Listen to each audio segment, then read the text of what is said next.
In breaking news, a Republican Congresswoman has gone scorched earth on Donald Trump in the GOP. Now, you won't be surprised by who it is, but the language that she used, you have to hear that for yourself.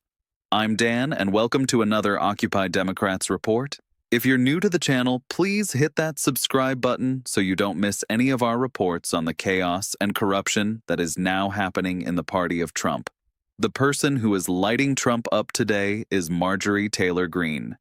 Before I show you her describing him and the GOP in the harshest of terms, allow me to show you him describing her in the harshest of terms in a just-released interview. Before I answer that, let me just tell you something. I've watched stupid people like Marjorie Taylor Grant, or some people call her Taylor Greene. Some people call her Taylor Brown, because green sometimes turns to brown, which isn't nice. But I've watched her say that he spends too much time on foreign. Well, by doing that, and first of all, it doesn't take a lot of time. I made one trip. I brought back trillions of dollars on that one trip. I stopped in Japan. I stopped in South Korea. I met with President Xi and ended to the Middle East. I was on that trip with you, went to the Middle East. I brought back $3 trillion from the Middle East. I sold many Boeing airplanes on that trip, like 300. When I go on a trip, I only have one place in mind. It's the United States. So when you know people with low IQs, like Marjorie Taylor Greene, she's a low IQ person. When she says it's two, but she was a loyal person until I wasn't able to answer her phone calls because I'm just too busy to answer people's phone calls. You can't call me 3 times a day. And it's just, not appropriate when I have, over 200 congressmen, 53 senators, 212 countries. So that's what Trump said after feeling betrayed. Some of the usual insults you'd expect from him, but what you're about to hear is something that we did not see coming from Greene. Watch as she puts the GOP on blast right before she takes a blowtorch to Trump. Why do you think then Johnson says he is the biggest champion of women? And do you think that there could be more defections, particularly a revolt, as Wolf said, among women in the GOP? Well, you're seeing it. I don't know how he can speak out of one side of his mouth, but his actions fully show the hypocrisy.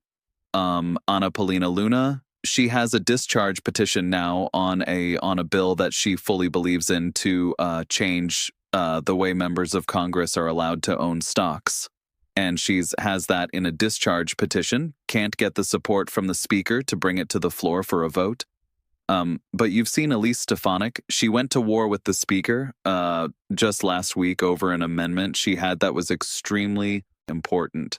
So you're seeing Republican women lash out directly at the speaker because he sidelines us and doesn't take us seriously.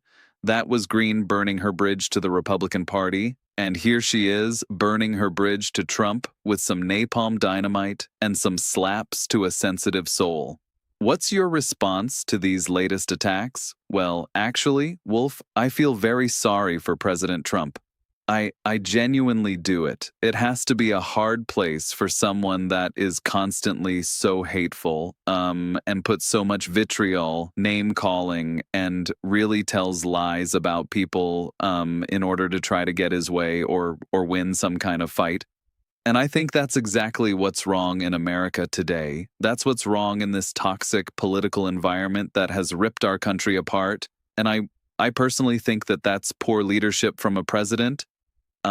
It's a very bad demeanor, and Americans are very tired of it. And unfortunately, I also am concerned because I don't think the president's team nor the speaker have told the president about the legislation that I've introduced that actually much of it directly literally aligns with the agenda that he campaigned on, I campaigned on in 2024. Many of my bills are actually his executive orders in legislative form. And if the speaker would pass my bills, if the President Trump were to sign them into law, guess what? His executive orders, which make him literally a temporary president, his executive orders, which are my bills, would become law that would become permanent. And so I think it's very unfortunate. Marjorie Taylor Greene and Donald Trump are two peas in a pod. They gushed over each other for years. She used him for relevance, and he used her for votes. It was a transactional relationship based on extremism in a mutual appeal to low information, high emotion voters.